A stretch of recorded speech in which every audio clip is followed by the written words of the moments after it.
To today's live stream where we are going to be talking about the upcoming seminar that we are doing with PESI Rehab related to dementia caregiving. And I am very excited to be here today. It is a 2-day Dementia Care Excellence seminar, and it is to help you be able to find an easier way to help take care of your patients who may or may not have dementia. And we have a couple of questions that have been submitted that I'm going to go through today and answer as we are doing this live presentation. If you are watching this live, you are welcome to put questions into the chat and we will answer them as we go ahead.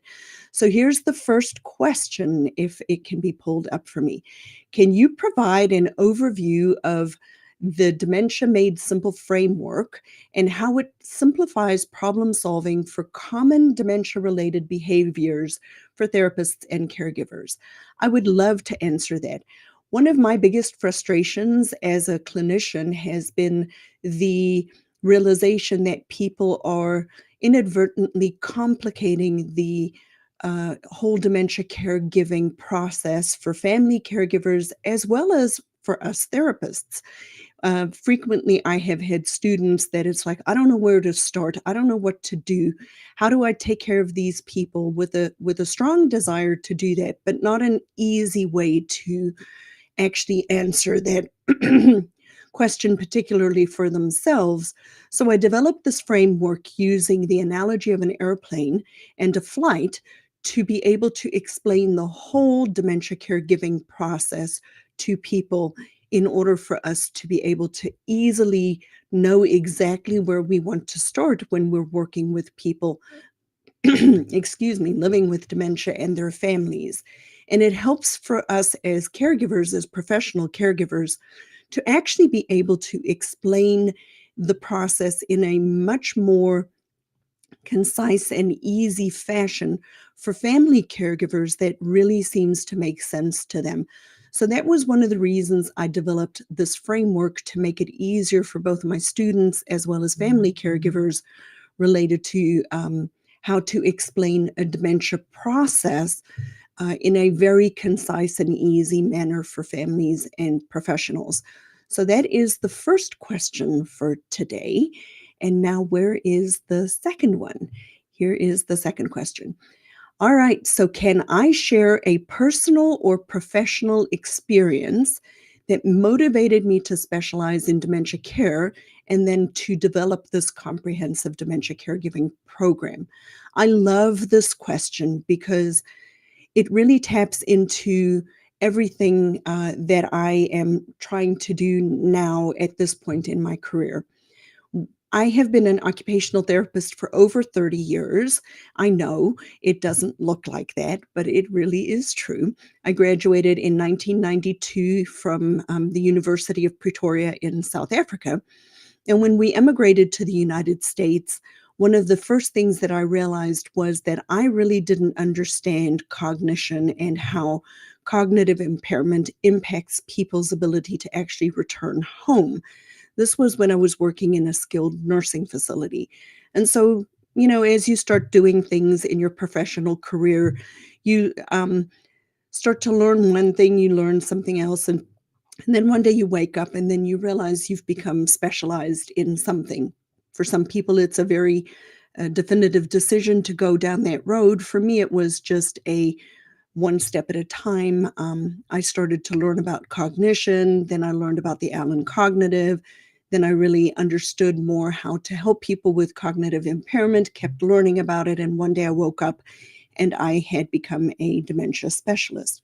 Now, the personal side of this story is in this process over the last 30 years, the 30 years is how I became the dementia specialist, but over the last 5 years, I've actually become a family caregiver of two parents who have cognitive impairment. My mom had a massive aneurysm when she was 42 and had really recovered very well. But over the last 5 years, I started to notice the vascular dementia creeping up on her. Well, about 3 years ago, I started to notice my dad was having cognitive impairment, and it put me into the role of a family caregiver. And that has really made me want to develop this comprehensive dementia caregiving program for therapists, because one of the things that I've realized is a lot of therapists have a lot of information about a lot of different things, but not everybody really understands exactly how to best help people living with dementia. And I don't know if you guys are like me, but almost, 1 to 2 of our patients are actually people who have cognitive impairment. And then that is just the patient. That's not even throwing the family caregiver into the mix. The statistics show that 1 out of 3 adults over 65 have some form of cognitive loss. So whether you're an outpatient, whether you're in home health, whether you're working in a skilled nursing facility, we are working with both the families that may have cognitive impairment, which changes how we have to present the information to them. And we have to be able to pick up on their cognitive loss when we're working with families, as well as the patients that we are working with as therapists who are working in the healthcare field in the United States. So that was what motivated me to take care of developing this program. And if I can have the next question, please. All right, dementia care involves various healthcare professionals. Can you elaborate on the role of rehab professionals within the dementia care team and how they complement each other's work?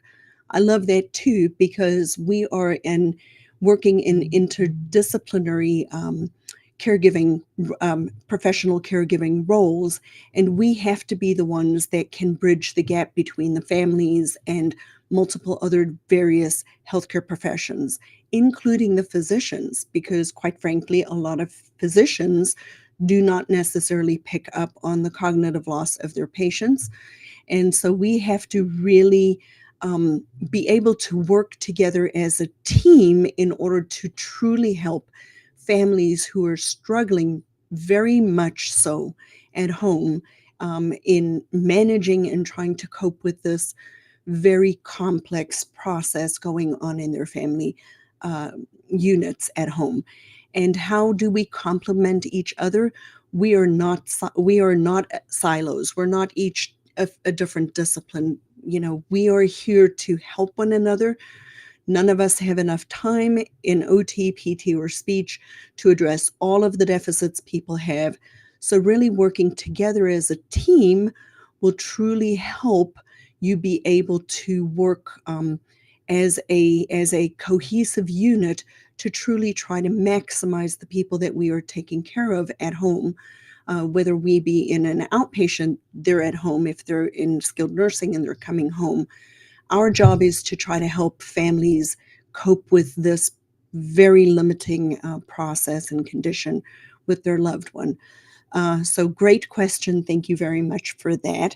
Well, hello, Marie. Nice to see you here. If you have any specific questions, please go ahead and just drop it in the chat for us, and I'd be happy to answer them.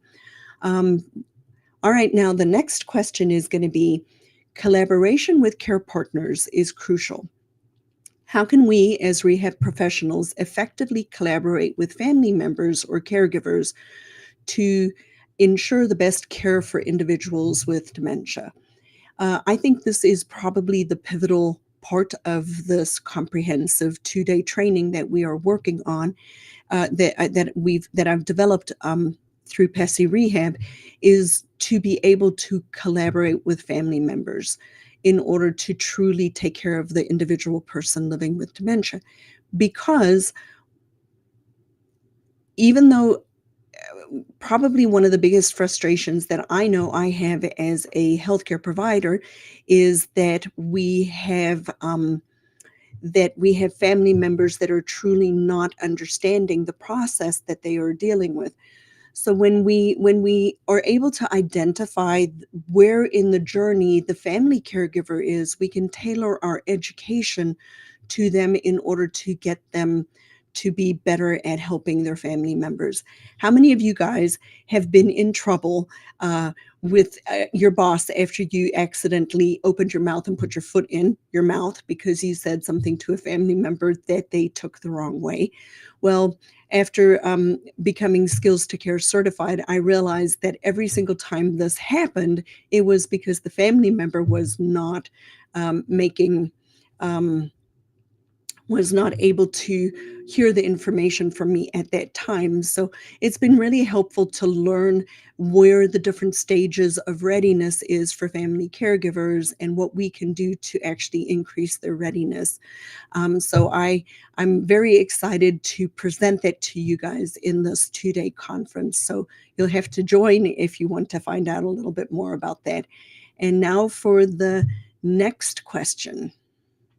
All right. What are some practical tips or modifications that therapists can recommend to improve the safety and reduce confusion in the home environment? Well, there are so many of these practical tips and modifications that we can recommend. It is very vast and diverse depending on the um, financial um, resources that the family have, that the individuals are able to have, you know, I just got back from a 9-day cruise, and can you tell my brain's not working super well today? But there's so many technological things that we can do. Things have truly changed over the years. And so the best place for us to start is just to look at the environment. Um, Yet again, I have a very easy framework to help you with this, but some practical tips and modifications that we can recommend to family caregivers. Really, now we are walking into the age of tech, and I have a lot of resources built into this program to show you some of the technological advances. So, excuse me, come join me in the 2-day certification. And I believe the next one is the last question. I don't want to take too much of everybody's time. I know people hop on a live for just a couple of minutes. So the program includes behavioral management tools to reduce challenging behaviors like agitation and anxiety. Can I explain one effective tool or strategy that our audience should implement in their practice? Well, one of the biggest things that I've noticed is there really are several different models to look at challenging behaviors. And the the best thing that we can do as clinicians is really try to effectively look at what is causing these challenging behaviors. And so I've developed a framework called the Peace Framework, where we look at what's going on with the person, we look at what's going on in the environment, we look at what's going on in activity.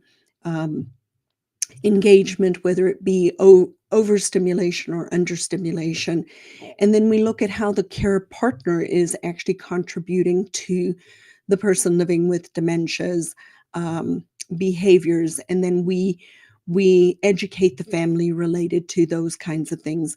It's been a very effective tool when I work with my family caregivers, explaining it to them in this method, because then they're able to actually look at it and say, oh, what is actually causing all of these different types of behaviors? So understanding the peace framework, understanding how you can tailor things and educate the family related to an easy way for them to remember it because it's a mnemonic.